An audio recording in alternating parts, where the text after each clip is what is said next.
Last episode में हमने देखा था कि जब माउंट आइजुआन के पीक्स के मास्टर्स अपने लिए डिसाइपल चुनते हैं, तब चेंजिंग के टैलेंट को देख करके ग्रैंड मास्टर उसे अपना डिसाइपल बनाते हैं। वहीं ग्रैंड मास्टर चेंजिंग का थोड़ा बहुत टेस्ट लेते हैं, फिर उसे अपनी एक कल्टीवेशन टेक्निक दे करके कहते हैं तुम जल्दी से जल्दी स्टार सोल रिल में ब्रेक थ्रू करने की कोशिश करो, जिसके बाद मैं तुम्हें 6 पाथ ऑफ रीइंकार्नेशन टेक्निक के बारे में सिखाऊंगा। वहीं ग्रैंड एल्डर के कहने पर एल्डर सीकॉन्ग चेंजिंग को और बहुत सारी बातें बताते हुए फॉर्चून गॉड टावर में कल्टीवेशन के लिए ले करके पहुंचते हैं। अब इस पार्ट के स्टार्टिंग में हमें दिखाते हैं कि चेंजिंग फॉर्चून गॉड टावर के अंदर ग्रैंड मास्टर की सिखाई हुई टेक्निक से कल्टीवेशन कर रहा होता है। वहीं थोड़ी देर बाद जब उसकी कल्टीवेशन स्टार बॉडी रिल्म के लेवल 7 पर ब्रेक थ्रू करती है, तब चेंजिंग खुश होकर के कहने लगता है फाइनली मैंने ब्रेक थ्रू कर लिया है। ऊपर से मैंने इस टावर की हेल्प से बस 1 महीने में ही ब्रेक थ्रू कर लिया है, इसलिए मुझे वेट है कि टीचर मुझे कब 6 पाथ ऑफ रीइंकार्नेशन को सिखाएंगे, ताकि मैं 6 पाथ रीइंकार्नेशन टेक्निक को अपने सीक्रेट डिवाइन आर्ट स्क्रॉल के एंशिएंट स्टार गॉड टेक्निक के साथ में मर्ज कर सकूं। वहीं मुझे भी नहीं पता है कि आखिर में इन दोनों टेक्निक्स को एक साथ मिलाने पर क्या होगा, जिसकी वजह से मैं भी इन दोनों टेक्निक्स के कंबाइन होने का रिजल्ट देखना चाहता हूँ। यह कहने के बाद में चेंजिंग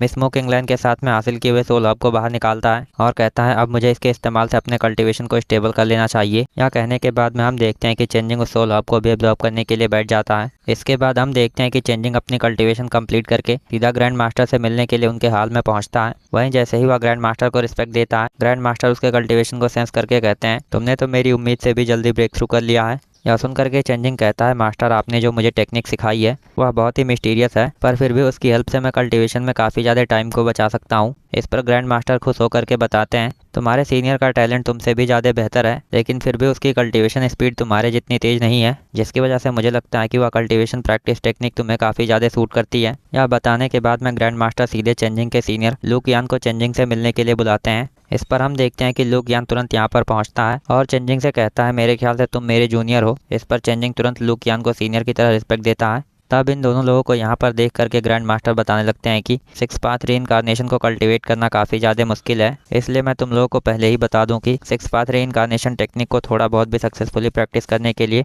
शायद तुम्हें 100 साल से भी ज़्यादा टाइम लग जाए, लेकिन फिर भी तुम दोनों के टैलेंट को देख करके मैं बता सकता हूँ कि तुम दोनों अपने जनरेशन में बहुत ही ज़्यादा रेयर हो, इसलिए मैं चाहता हूँ कि फ्यूचर में तुम दोनों एक साथ कल्टीवेशन में आगे बढ़ो। यह सुन करके ये दोनों लोग तुरंत कहते हैं कि ठीक है मास्टर। जिस पर ग्रैंड मास्टर कहते हैं चेंजिंग कल से मैं तुम्हें 5 मेरिडियंस के सीक्रेट नॉलेज को सिखाऊंगा, इसलिए मुझे उम्मीद है कि तुम उसे प्रैक्टिस करने के बाद मुझे निराश नहीं करोगे। यह सुन करके चेंजिंग तुरंत थैंक्स कहता है और कहता है मास्टर मैं अपनी पूरी कोशिश करूंगा। इधर ग्रैंड मास्टर लू कियान से कहते हैं मैं जब चेंजिंग को सीक्रेट मेरिडियन मार्शल आर्ट सिखाऊंगा तब तुम भी वहां पर उसे देख सकते हो। हालांकि तुम ऑलरेडी 6 मेरिडियन मार्शल आर्ट को प्रैक्टिस कर सकते हो, लेकिन मैं चाहता हूं कि तुम चेंजिंग को भी इस टेक्निक के मास्टर करने का इंतजार करो, जिसके बाद मैं बाकी की टेक्निक को तुम दोनों को एक साथ सिखाऊंगा। यह सुन करके लू कियान कहता है ठीक है मास्टर। तब ग्रैंड मास्टर इन लोगों को बताने लगते हैं कि स्टार गॉड पैलेस पूरे के पूरे वर्ल्ड को एक साथ मिलाना चाहता है, लेकिन पिछली बार माउंट आइजुआन से फाइट करने की वजह से स्टार गॉड पैलेस अभी घायल है, पर फिर भी एक न एक दिन तो वह रिकवर कर लेगा, जिसके बाद मुझे लगता है कि स्टार गॉड पैलेस का लीडर हमारे माउंट आइजुआन को डिस्ट्रॉय करने की पूरी कोशिश करेगा। इसलिए मुझे उम्मीद है कि तुम दोनों कल्टीवेशन में जल्दी से जल्दी इंप्रूव करने की कोशिश करोगे।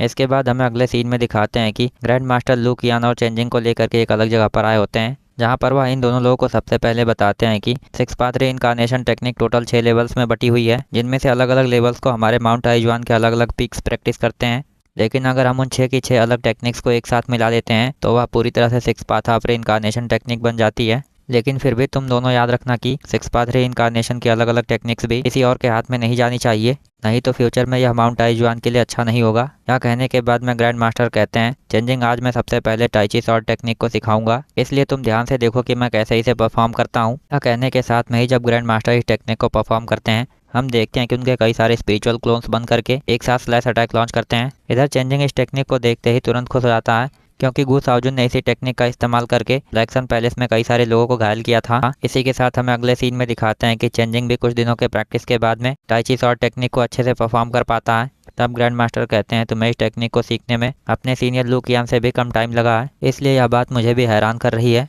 इधर लू कियान भी चेंजिंग की तारीफ करते हुए कहता है मेरे ख्याल से मेरे जूनियर चेंजिंग की अंडरस्टैंडिंग बहुत ही ज़्यादा हाई है, इसलिए मुझे लगता है कि अगर चेंजिंग को ये सारी टेक्निक्स पहले से पता होती तो वह अब तक बहुत ही आगे निकल चुका होता। यह सबको सुनकर के चेंजिंग इन लोगों को तारीफ करने के लिए थैंक्स कहता है। तभी ग्रैंड मास्टर कहते हैं कि अब तुम टाइची शॉर्ट का इस्तेमाल करना सीख गए हो, इसलिए अब मैं तुम्हें टाइची व्हील का इस्तेमाल करना सिखाऊंगा। यह कहने के साथ में ही हमें दिखाते हैं कि धीरे धीरे ग्रैंड मास्टर चेंजिंग को 6 पाथ ऑफ रीइंकार्नेशन के 6 की 6 टेक्निक सिखा देते हैं। लेकिन जब चेंजिंग यह सब कुछ सीख लेता है तब ग्रैंड मास्टर उससे कहते हैं तुमने 6 होली टेक्निक्स को सीख लिया है, इसलिए मुझे उम्मीद है कि तुम फ्यूचर में उसे कंबाइन करना भी सीख जाओगे। यह सुनकर के चेंजिंग कहता है टीचर आपको चिंता करने की ज़रूरत नहीं है, मैं अपनी तरफ से पूरी कोशिश करूंगा कि मैं जल्दी से जल्दी मर्ज करना सीख जाऊं ताकि मेरे लिए 6 पाथ ऑफ रीइंकार्नेशन टेक्निक को परफॉर्म करना पॉसिबल हो सके। यह सुन करके ग्रैंड मास्टर यहाँ से जाते हुए कहते हैं फिर मुझे तुम दोनों से उम्मीद है कि तुम दोनों जल्दी ही सक्सेसफुल हो जाओगे। वहीं जब ग्रैंड मास्टर यहाँ से चले जाते हैं तब लू कियान चेंजिंग से कहता है मैंने 6 पाथ रीइंकार्नेशन टेक्निक को प्रैक्टिस करने में जो कुछ भी एक्सपीरियंस किया है वह मैं तुम्हें बता सकता हूँ, लेकिन यह तुम पर डिपेंड होगा कि तुम मेरे एक्सपीरियंस से कितना सीख सकते हो। इस पर चेंजिंग सबसे पहले थैंक्स कहता है। इसके बाद हमें सीधा 2 साल बाद का सीन दिखाते हैं जिसमें चेंजिंग अपने शॉर्ट प्रैक्टिस को कंप्लीट करते हुए कहता है हमें प्रैक्टिस करते हुए 2 साल बहुत जल्दी बीत गए हैं, लेकिन मुझे फिर भी उम्मीद नहीं थी कि होली लेवल मार्शल आर्ट टेक्निक्स को सीखना नॉर्मल मार्शल आर्ट टेक्निक को सीखने से कहीं ज़्यादा मुश्किल होगा। यह सुनकर के पास में बैठा हुआ लू कियान कहता है तुम जो कह रहे हो वह सच है, लेकिन फिर भी मुझे लगता है कि तुमने जिस स्पीड से कल्टीवेट किया है वह मेरी स्पीड के आधी तो है ही। यह सुनकर के चेंजिंग कहता है सीनियर ऐसा इसलिए हो पाया है क्योंकि आपने मुझे अपने एक्सपीरियंस के बारे में सब कुछ बताया है। तब लू कियान कहता है कि तुम मेरे क्लासमेट हो, वहीं टीचर ने मुझे कहा था कि मैं तुम्हें सिखाऊं, इसलिए मैं अपनी पूरी कोशिश कर रहा हूं कि मुझे जो पता है वह मैं तुम्हें सिखा सकूं, लेकिन फिर भी मैं तुम्हें बताना चाहूँगा कि जितना तुम्हारा टैलेंट है उस हिसाब से तुम्हें शायद ब्रेक थ्रू करने में किसी चीज़ की मदद की ज़रूरत नहीं होगी। इस पर चेंजिंग पूछता है आखिर में सीनियर आपका क्या मतलब है। तब लू कियान बताता है कि अगर मैं ब्रेक थ्रू करने के लिए किसी चीज़ की हेल्प लेता हूँ जैसे कि कोई पिल या फिर कोई और चीज़, तो तुम समझ सकते हो कि जिस चीज़ को मैंने कल्टीवेट नहीं किया है उसे स्टेबल करना उतना ही मुश्किल होगा, साथ में मेरे ब्रेक थ्रू का फाउंडेशन भी उतना अच्छा नहीं होगा। यह जान करके चेंजिंग कहता है वैसे तो मैं इसके बारे में नहीं सोचता हूँ, पर फिर भी आपने मुझे इसके बारे में बताया इसलिए थैंक्स। यह सुन करके लू कियान कहता है तुम्हारे पास जितना टैलेंट है उस हिसाब से मैं बस यही कहना चाहूँगा कि तुम स्टार सोल रिल में ब्रेक थ्रू करने के लिए किसी पिल या फिर किसी चीज़ का इस्तेमाल मत करना, नहीं तो 6 पाथ ऑफ रीइंकार्नेशन टेक्निक के लिए तुम्हारी फाउंडेशन कमज़ोर हो जाएगी। यह बताने के बाद में लू कियान बताता है